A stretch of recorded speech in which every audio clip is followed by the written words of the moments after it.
Contexto Económico. Daniel González, muy buenos días. ¿Qué tal? Buenos días, Juan. Buenos días, Marcela, los radioescuchas de Contextos. Bueno, hoy el tema tiene que ver en cómo va la renegociación del Tratado de Libre Comercio. Al momento debemos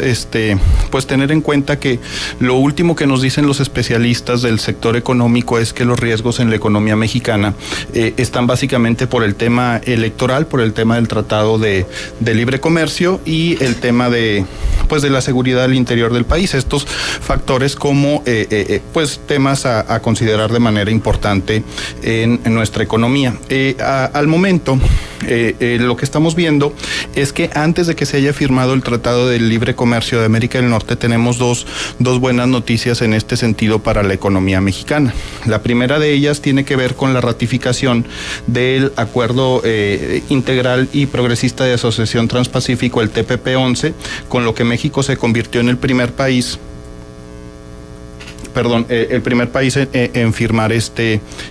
acuerdo. Por el otro lado, también tenemos la actualización del Tratado de Libre Comercio con la Unión Europea, que permite fortalecer la relación comercial de México con aquellos países de la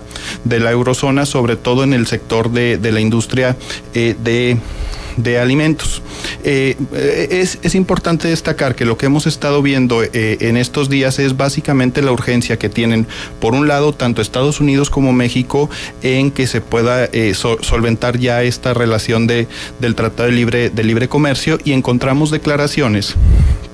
del mismo presidente Trump que nos habla de que podría completarse rápidamente el Tratado de Libre Comercio de América del Norte, lo dijo el día de ayer,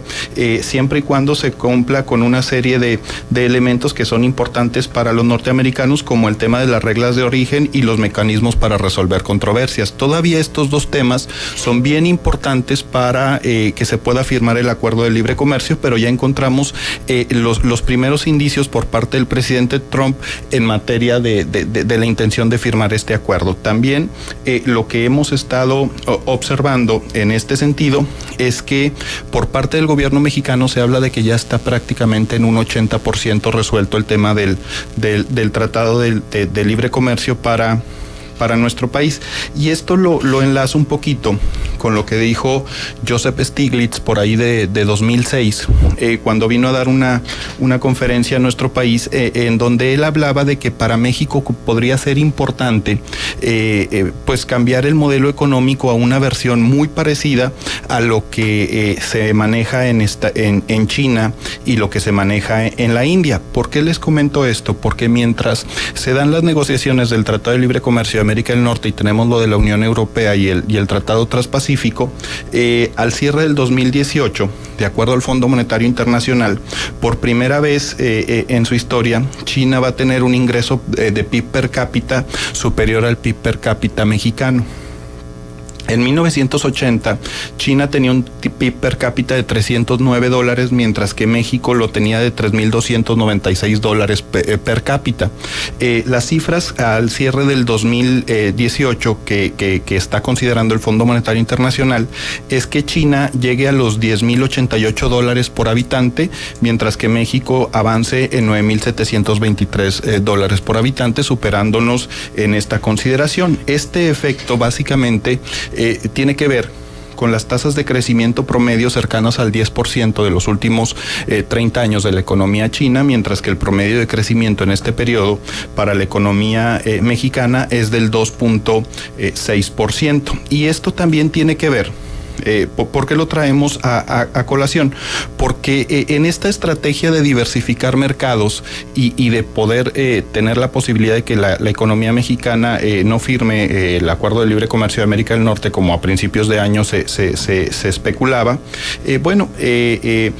los chinos a través de sus diplomáticos nos comentan que México debería de perderle el miedo a la renegociación de un tratado de libre comercio con China. Después de que México tiene 12 tratados comerciales y firma este 13 con el Acuerdo Transpacífico, diplomáticos chinos hacen referencia, como ya les digo, a que por qué México no se ha atrevido a firmar un acuerdo comercial con este país, ya que China también está muy interesado en participar en las zonas económicas especiales que platicábamos la semana semana pasada al respecto. Esto lo considera los diplomáticos chinos en el sentido de que algo está pasando con la economía mexicana, básicamente con el sector empresarial y con el sector de gobierno, en donde a pesar de que la economía de aquel país es la segunda más importante por tamaño económico y como vemos sigue creciendo y es cuestión de tiempo que sea la economía más fuerte a nivel mundial, pues México no ha encontrado esta área de oportunidad para entablar relaciones comerciales que podrían ser muy importantes. Y esto tiene mucho que ver con la nueva dinámica que están utilizando en Estados Unidos, en donde también, si bien es cierto que se habla de que se va a renegociar el Tratado de Libre Comercio, el presidente Trump dice que prefiere negociar acuerdos bilaterales. ¿Qué nos dice esta situación? Bueno, cuando Estados Unidos negocia acuerdos bilaterales con un país como el nuestro, básicamente tiene una fortaleza negociadora al presentarlo de esta manera, y es un proceso de retroceso dentro de la etapa de integración económica, y entonces nosotros tendríamos que estar viendo otras condiciones para poder diversificar esta dependencia del 85% de nuestro comercio exterior con 3 países a nivel mundial. Ahora, esto es muy importante porque, mira, comparto contigo y con el auditorio un fragmento de las coordenadas de Enrique Quintana que publica en El Financiero y que titula "La economía va mejor de lo esperado", y que aborda algo de lo que tú has comentado esta mañana. Dice: estamos tan atentos viendo los árboles que con frecuencia se nos pierde el bosque. Seguimos la influencia que la renegociación del Telecán o las elecciones tienen sobre la paridad del peso frente al dólar o lo que pasa con la bolsa de valores, pero a veces perdemos de vista variables tan elementales como el crecimiento de la economía, el empleo o la inflación. Desde este espacio, dice Quintana, hemos señalado por años la inhabilidad del gobierno y del propio sector privado para comunicar eficazmente la evolución económica, y eso se ha reflejado en el ánimo de la gente. Y hace un recorrido por algunas de las variables económicas que han dado a conocer en los últimos días, como es el indicador, el IGAE, el indicador económico más comprensivo, la inflación de la primera quincena de abril, que fue del 4.6%. La menor desde 2016, Exactamente, sí. También las ventas de tiendas de ANTAD, el empleo formal que creció a un ritmo anual de 4.2% y algunas otras cifras más que menciona, con lo que concluye: no quiero minimizar los riesgos que podría traer para México un posible regreso del populismo, pero quiero subrayar que a veces subestimamos nuestra capacidad de aprender y corregir en caso de equivocarnos en nuestras elecciones, dice Enrique Quintana. ¿Cuál es tu opinión al respecto? Bueno, que no podemos perder de vista la otra variable, que en un periodo de aproximadamente 4 días también el peso tuvo una caída de 5% del 5% frente al dólar, y que tiene que ver con estos escenarios de incertidumbre.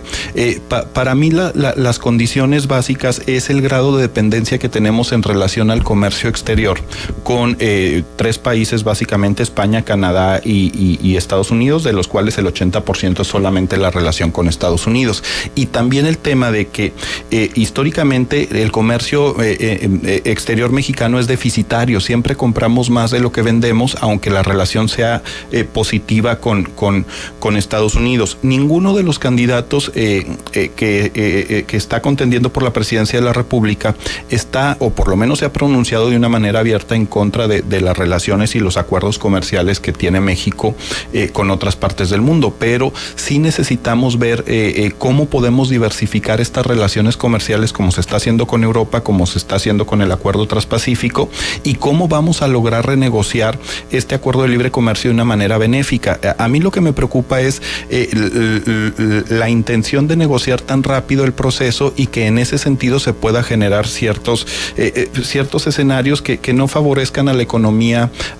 mexicana, pero también me parece que es importante que se exploren otros elementos, como es el de fortalecimiento del mercado interno y reactivación de una política industrial, que me parece fundamental, que se debe de considerar en este país, porque son parte de las políticas económicas que se están retomando en todo el mundo, y no con esto quiere decir que se esté volviendo a modelos populistas, sino que se están retomando sí ciertos elementos de fortalecimiento de mercado interno y que es tendencia a nivel mundial. Claro, pues muy interesante. Daniel, ¿algún punto de contacto? Estoy a sus órdenes en redes sociales como danerto@hotmail.com. Gracias, Daniel González. 9 de la mañana con 38 minutos. Siga con nosotros.